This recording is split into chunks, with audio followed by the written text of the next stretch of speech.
Yeah, Ryan, kind of a clunky start, but y'all only had the ball one time in the first quarter and stuff. But the little sequence that included the block punt seemed to change everything. Yeah. We struggled getting off the field on third down, on that first drive. The first one, I think it was 3rd and 10, 11 or 12. So it was 3rd and extra long. And they ran it for a first down and then converted on a couple of other 3rd downs. And then, we settled down a little bit. We went right down the field and then took a negative play on the first down. Thought we had the touchdown with Jeremiah, got called back, went into a pooch situation, and then they went down the field and scored. So they really controlled the first quarter of the game. I thought about taking the ball early in this game because I knew that that would be their plan, and decided to continue with what we've been doing. And I thought we did a nice job at the end of the first half, going into the third quarter, where that's very, very important to play that way. But like you said, a couple of those turnovers certainly helped us in the first half. Over to the left, Bill Rabinowitz, Columbus Dispatch. Yeah, tough start for the defense. What turned it around? Yeah, I just think we got off the field on third down. They only had 50 yards rushing, but we started getting off the field on third down, got some nice sacks. And a couple of those third downs were 3rd and extra longs, where one was a run, and the other one was the bubble screen. And so that kind of continued some drives, but overall, I thought we settled down once those first couple drives hit. Austin Ward, the podcast. Ryan, you mentioned on Thursday with Carell coming home, Yeah. the emotions of that, and to get him involved, the plays that he made. How special is that for really everybody? Yeah, Carnell's not someone who talks about himself or really even want me talking about him right now and everything that he's been through. But we all know that he lost his mom, and he does not show that every day when he's here.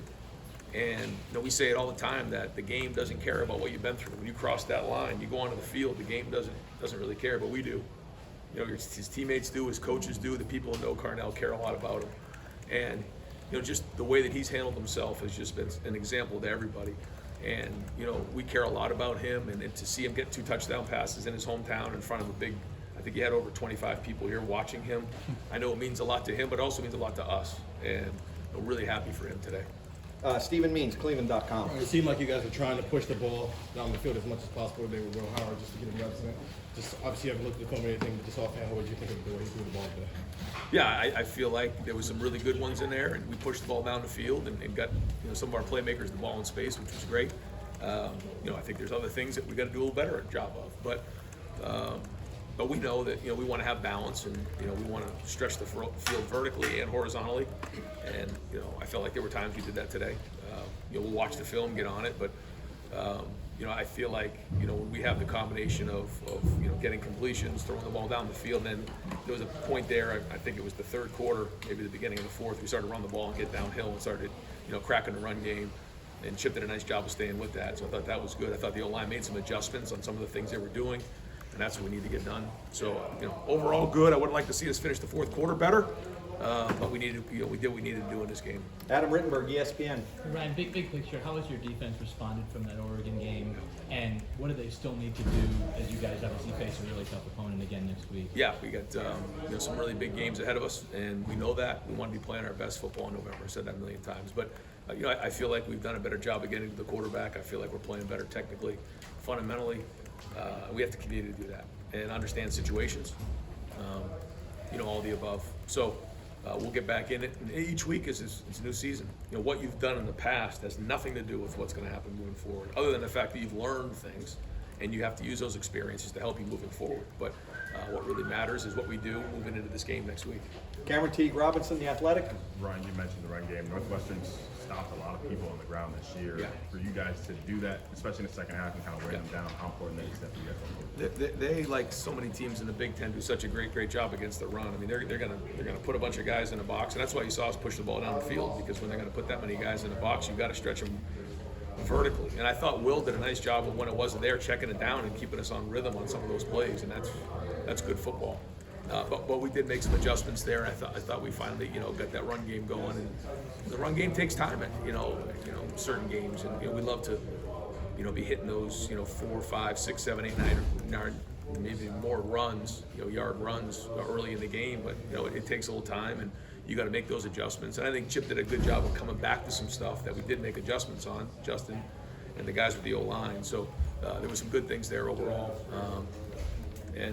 Again, we'll learn from it, we'll grow from it, and every week you got to keep getting better. So we'll do that in in the film room tomorrow, and then move on to next week. Pat Murphy, 24/7 Sports. Ryan, it looks like you guys are rotating some cornerback. Jermaine was in there a decent amount. What went into the decision to do that more this week, and how'd you think it went? I think we did it. We did it last week too, and we'll continue to do that when we feel like it's appropriate to play depth. We've been trying to get that done. We're getting more and more guys reps the last couple of weeks. I think it's helped the overall morale of the team. I think it helps in practice. I think it helps with our depth. I think it's healthy for us. So we'll keep looking at it and make sure that we're doing it right, because we want our guys to be able to play their best in the fourth quarter and play their best at the end of the season.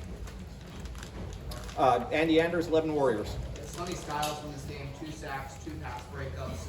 How have you seen him grow over the course of the season to be able to make plays in both the passing game, whether it's in coverage or coming downhill? Yeah, we need Sonny to be, as productive as he was today. And when you can do it in man coverage, you can do it in zone coverage, you can blitz, you start to mix in all these different things you can do, then you just become more of a weapon. And you saw him get after the quarterback today. It's something that we've been working on. Is some of the, linebackers, DBs, everybody, blitzing a little bit better and more efficiently with some of the tools that they need. You don't just run on a blitz and to go sack a quarterback. There's a lot that goes with that. And there's a couple in the last few weeks where we've gone right by the quarterback, full speed, but have missed them. And so, we've tried to drill some of this work to make sure that we're doing a better job of avoiding the front line, the backers when they're, or the running backs when they're coming to protect us, but then also, doing a great job of getting the quarterback down when we get in the backfield. So good for him to see some of that work paying off, and again, we're going to need it more. Spencer Holbrook, Letterman Row.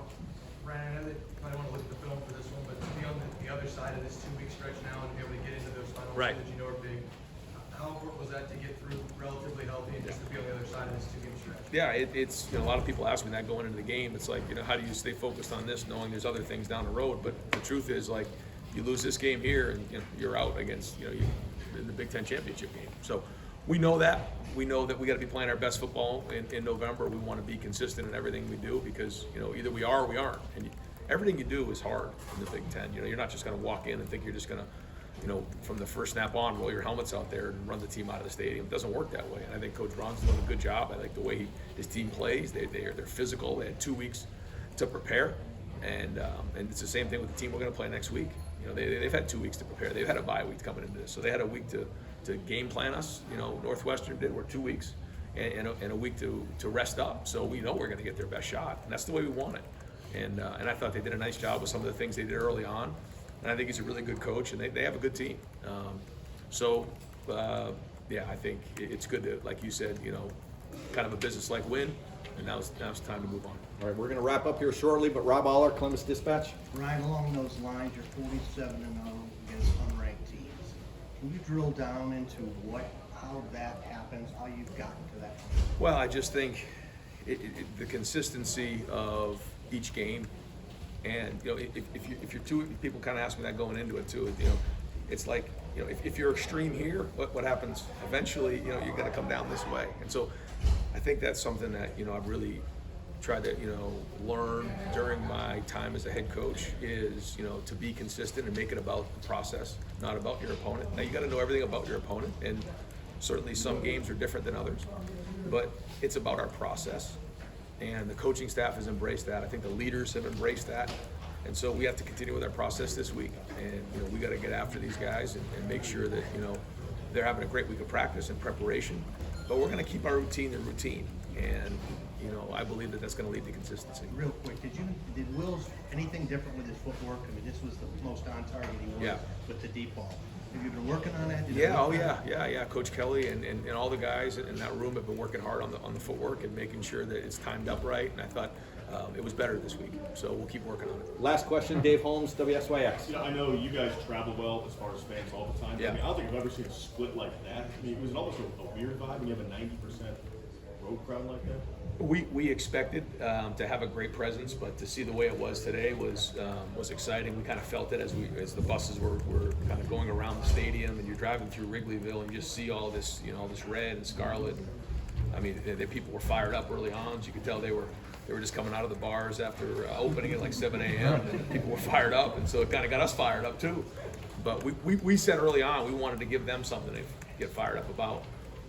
But they were loud, even on third down. So great to see Buckeye Nation traveling like this. And I even looked up and saw the stands from across the street, just saw like red up there. And I'm just thinking like, we just really appreciate, them supporting us in an environment like this. But a great venue to play something like this in a historic stadium like Wrigley. And glad to see them enjoy an afternoon here in Chicago. Great. Coach, thank you very much. Thanks, Ryan.